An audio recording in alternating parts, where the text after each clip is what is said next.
Yes, the humble USB connector, very, very sexy topic, is getting an overhaul. You know how you have to plug thousands of things into your laptop sometime? Well, potentially, a new form of the USB might be able to replace a lot of those things, including power, even HDMI cables that connect up to your television. So, Peter Marks, you're an app developer, you're a tech commentator.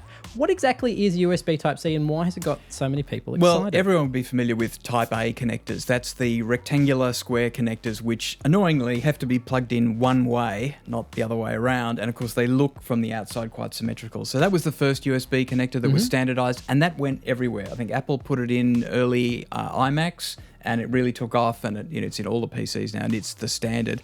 The one on the other end, the square one, is called a Type B connector.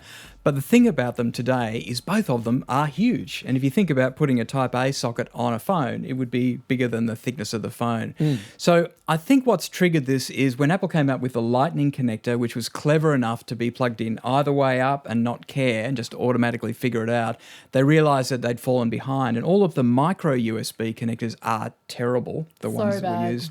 So when you say the USB consortium? Yes, the Illuminati of USB I can't remember, the standards group is the one. So what they've done is they've come up with another one called Type-C. And Type-C, I guess it looks like a lightning connector. Sounds like hepatitis. So, Sorry, continue. So it's really small, can plug in either way. The cable actually has a plug sticking out with a hole in it, so you can't get it mixed up with a lightning cable. You can plug it in either way up and either way around. It would also, as well as having 10 gigabit per second data, which is fantastic, it also supplies power, so it would be up to 100 watts. So this single little tiny plug could charge your laptop at, say, 65 watts or something. So the one plug can actually supply power either way.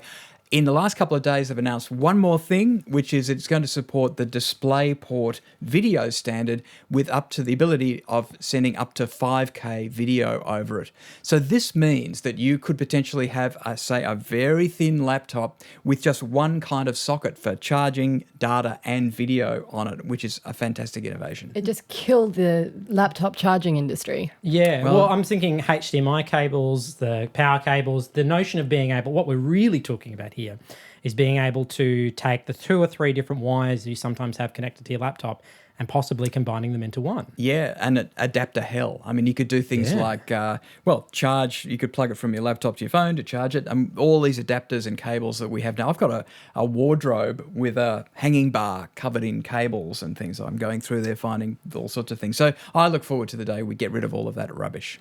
I mean, it's almost like a new age version of Moore's Law, where if the thing that we're using to charge our devices shrinks, so too will the hardware that we're actually charging. So what's going to replace the USB will be something smaller, but I reckon maybe, do you think other parts will shrink Look, as at well? the end of the day, the device has got to be big enough for you to type on and to see. So there's, things are going to get thinner, no doubt about that, but keyboards and screens have to stay, reasonable size. It's interesting you talk about Intel and Moore's Law, because I think part of what's driving this is the Core M processor, which is really thin. So that's going to be appearing, I think at IFA, they announced a bunch of products that will have it, and I saw tablets, incredibly thin tablets. So these processors use such low power that they no longer need fans, and the thing that makes a MacBook Air, for example, that wedge shape, is that it's actually got to have a fan in there. That's going to be gone. Once you do that, it's thin all the way around. It's very difficult to put. Even the charging sockets on the side are looking ridiculously huge. Well, this is the thing. The rumoured next MacBook Air is going to be even thinner yet, and there is some speculation that it will be using USB Type 3. Partially because it's so thin, but also because you can really, the less ports you have on the side, the thinner you can make the whole thing altogether. Exactly. And wouldn't it be great if you just had, I'd probably have several of them, but they're all interchangeable. One can be the charger, one can be your video monitor cable, the other one can be for a hard drive, and doesn't matter which one you plug into, doesn't matter which way up you put the plugs in. I mean, that's a marvellous way to operate.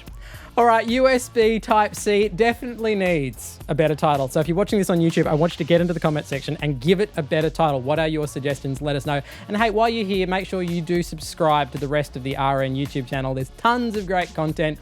Do it. Do it now. I don't know where the button is. It's around, but you should definitely hit it right now. All right, I'm done. Thanks, guys.